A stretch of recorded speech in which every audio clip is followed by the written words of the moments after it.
Баршаңызға қайырлы күн. 6 айға толған балаларға арналған қосымша тағам туралы айтатын боламын. Және оны үй жағдайында дайындайтын боламыз.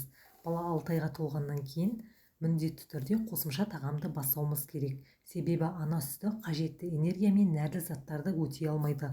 Соның әсерінен балада анемия дамуы мүмкін, немесе басқа да аурулар пайда болуы мүмкін. Біз жасыл түсті көкөніс езбелерімен таныстық. Брокколи, цветная капуста, кабачкимен таныстық. Енді сарғыш түсті көкөніс езбесін беретін боламыз. Оларға асқабақ және сәбі жатады. Қазір біз асқабақтан езбе дайындайтын боламыз.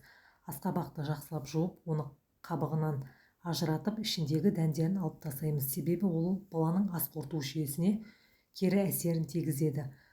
Асқабақты жақсылап жуып, бірнеше бөлікке бөліп, оны будап пісіріп аламыз. Будап піскен асқабақ құрамындағы дәрумендерді сақтап тұрады, және блендердің немесе ситоның көмегімен біртекті балаға қауіпсіз болатын езбе дайындаймыз. Алғашқы күні жарты шай қасық, одан кейін көлемін арттыра отырып береміз.